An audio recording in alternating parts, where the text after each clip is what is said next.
Olá! A vida de quem trabalha na área da educação não é fácil. Diariamente eles enfrentam desafios por conta de falhas na infraestrutura e muitas vezes o número de funcionários é insuficiente.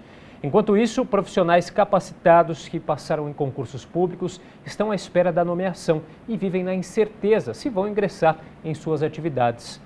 Bom, para discutir a situação dos professores concursados, eu recebo hoje o vereador Celso Gianazzi, do PSOL, e as professoras concursadas Tatiana Cortellini Cavalcante e Jaqueline Cordeiro Souza Moribe.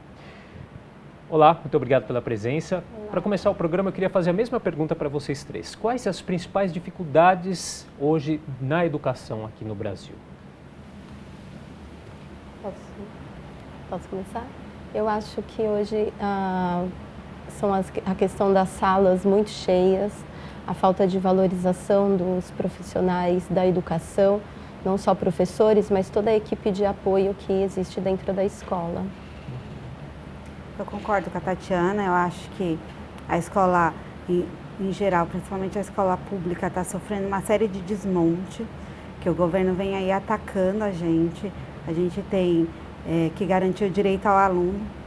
Então, a partir do momento que o aluno é o foco, a gente deveria fazer uma escola que acolha o bem. Então, com professores, com funcionários do quadro de apoio, com uma equipe gestora que tenha apoio para fazer isso, que tenha força de gestão. E quando você tem muito problema estrutural, você não consegue fazer isso. Então, acho que a educação precisa dessa valorização da educação. Tá certo, vereador. Como disseram as professoras Jaqueline e Tatiana, é verdade, né? Falta um olhar, de uma política de Estado, né, para a educação. A estrutura inadequada, né?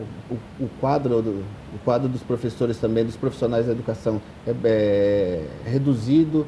Então, isso afeta assim, significativamente a qualidade e o desenvolvimento da educação, além também da violência, né, enfrentada nas escolas. Então, a gente tem que tratar a educação como uma política de Estado, né, não política de governo. Quer dizer, é um quadro que acaba também gerando um estresse, correto? Como lidar com toda essa situação, inclusive com esse estresse? Há uma escassez também falta professores, né? Falta. O quadro aqui no município de São Paulo, o quadro não é completo, né? Nós temos concursos da educação infantil, do ensino fundamental, de ensino médio, e concursos onde os professores as pessoas passaram nos concursos, eles não foram chamados ainda. E tem um grande déficit, né, de professores. A gente tem no município de São Paulo, uma deficiência da quantidade de aulas não dadas, né, nas escolas, aulas que por conta de falta de professores, por falta de adoecimento dos professores, nós não temos esses dados das aulas não dadas, as salas que são divididas, aumentando a carga dos professores que ficam com as salas remanescentes. Então, os alunos são colocados, tirados, eles ficam sem aula e são distribuídos em outras salas. Então, a gente não tem esse número, é um número grande, eu digo para você que é um número muito grande e acaba sobrecarregando os professores que ficam com as salas superlotadas. Eu queria que tanto a Tatiana, a Jaqueline, contasse um pouquinho da experiência de vocês. As duas são professoras. Queria saber um pouquinho mais, desde quando vocês lecionam. Explica um pouquinho para a gente, começar pela Tatiana. Eu leciono já fazem 15 anos na área da educação. E existe, quando nós pensamos em concurso público, nós queremos fazer a diferença, né, dentro da escola.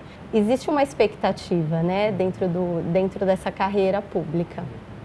Há 4 anos atrás nós estudamos, nós tivemos um tempo, investimentos em tempo e em dinheiro para esse ingresso como professor na rede pública.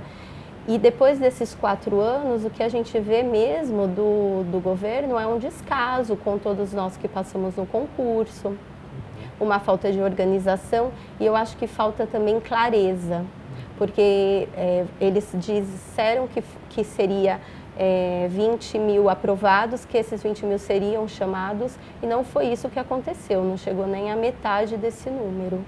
Isso nesse último concurso. Eu sou professora da rede municipal há 17 anos, então eu entrei na rede em 2002. E agora eu sou aprovada no concurso de acesso para direção, para diretora de escola. Então, assim, é uma jornada que em 17 anos houve muitas mudanças na legislação e nessa parte do acesso dos professores. Então, participando da escola, a gente sabe da falta. Por quê? Porque não só a falta médica, por exemplo, as mulheres ficam grávidas, né? A educação é feita, em sua maioria, por mulheres. Sim. E elas ficam grávidas, elas têm direito à licença e não tem esses professores para substituí-las. Então, o que acontece? Vai ficando, a gente vai dividir, sim, sala. Então, assim, eu fiquei 15 anos em sala de aula, 2 anos na direção de escola, como assistente de direção. Então, eu tive esses dois lados, da gestão e da sala. Então, a gente, como professora, a gente tem uma sala já com 30 alunos, que é um número, já pensa num primeiro ano, a gente alfabetiza eles, né? E a gente tem 30 alunos dentro da sala. E, de repente, o professor falta por algum motivo e não tem um professor para substituir, porque ele já está substituindo, de repente, uma licença ou uma falta dia. Então, a gente pega aí mais 10, 5 alunos, então a gente fica uma sala super lotada. E a gestão acaba tendo que fazer isso durante o dia, colocando profissionais onde tem profissional, às vezes o ATE, alguém do quadro de apoio, um agente escolar, um ATE que vai ajudar nessa demanda. E aí tudo fica precarizado, porque se você tem um aluno de inclusão dentro da sala de aula, o que acontece na maioria das salas, você não consegue dar o apoio ao aluno de inclusão, porque você tem sua sala, mais os 5 ou 10 a mais. Então, assim, conforme foi passando o tempo, a gente foi percebendo que essa falta acontece muito. E aí eu sou professora concursada para diretora. A partir do momento que me chamem nesse concurso, eu saio da sala de aula, essa vaga fica aberta. Se não tem um concurso público ou pessoas aprovadas para entrar nesse lugar, acontece a falta novamente. E não é só isso, agora abriu um concurso para coordenador pedagógico na rede, que vai ser feito agora no segundo semestre de 2019, e os coordenadores também são acesso. Então, são professores que já estão na rede que podem acessar esse cargo. Então, diretor, supervisor e coordenador pedagógico são cargos de acesso, que são professores, ou de repente algum gestor que está saindo para ir para uma carreira acima, né? E aí acaba acontecendo a falta. Se não há essa política de chamar as pessoas concursadas, a rede fica em falta. Então a gente tem uma grande defasagem sem nenhum contraponto, né? Que fala assim, não, a gente vai sanar. E aí chamam mais, tudo. Então agora acabou um concurso em 2018, no final de dezembro de 2018, acabou o concurso de Fundi-1. Por causa da luta dos professores que passaram, eles conseguiram uma autorização de 1.000 professores. 1.346. Professores que podem ser chamados mesmo com o concurso tendo acabado a validade em 2018. E de Fundi-2 foram 156.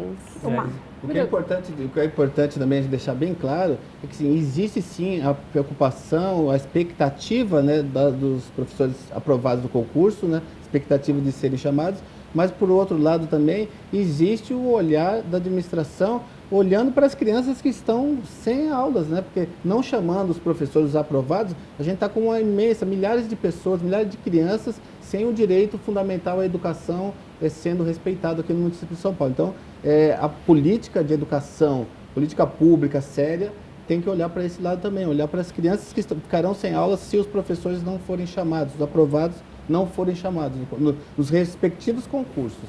Nós sabemos que todos os dias saem muitos professores da rede pública, professores aposentados, professores exonerados, professores que vão assumir outros cargos, professores que não assumem os cargos, aproximadamente desses 20.000 aprovados, 10.000 que foram chamados, a gente sabe que nem todos assumem, né?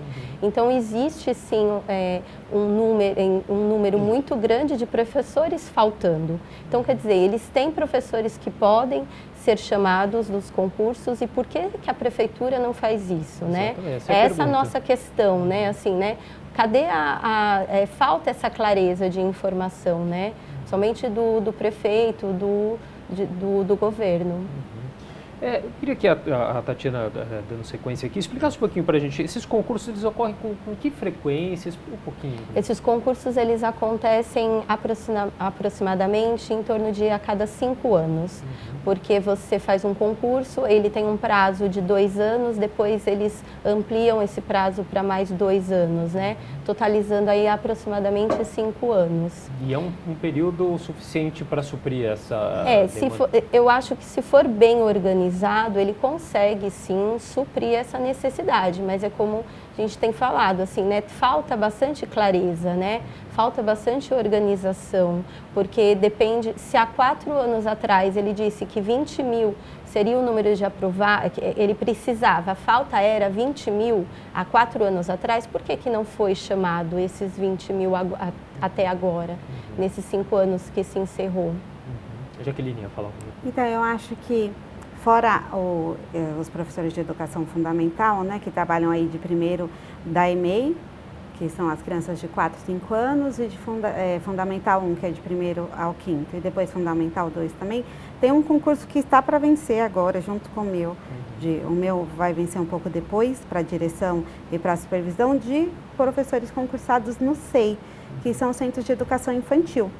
Então, a gente percebe que aí a discrepância é ainda maior. Se no do Fundamental 1 chamaram 12 mil, na do 6 chamaram 4 mil. Eu não me lembro o número total, mas assim, foram muitos aprovados. E eles estão aí com uma luta, eles têm um movimento, estão junto com o Ministério Público para garantir essa chamada. E foi feita uma programação escalonada para o ano inteiro para ser chamado esses professores de educação infantil. E ainda não aconteceu nenhuma chamada. Então a gente pensa, são crianças que são bebês, que aí tem de 0 a 3 anos, que também teriam esse direito ao atendimento, que não estão tendo. E o que a gente tem contato com esses professores, eles estão fazendo o quê? Estão dobrando. Ou seja, o professor que pode trabalhar no contraturno, é lógico, ganhando, recebendo, eles estão trabalhando no contraturno. Mas seria um outro professor que poderia ser concursado nesse lugar. E eles não chamaram do concurso, então os professores estão dobrando para garantir o atendimento da criança.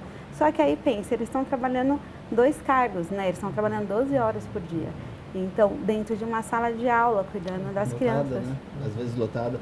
As salas de aulas, inclusive nós fizemos aqui, as salas de aulas são lotadas, muitos alunos por sala de aula. Nós fizemos um projeto aqui, reduzindo o número de alunos por sala de aula, né? Tanto sala de aula normal, como a sala de aula com aluno com deficiência. Então, diminuindo esse número, a gente vai dar uma quantidade melhor, né, de alunos por professor, porque assim, os professores, com essa sobrecarga que a professora Jaqueline está falando, eles estão adoecem mesmo, não tem condições de ter um ritmo normal. Então, adoecem, faltam por conta desses adoecimentos, né?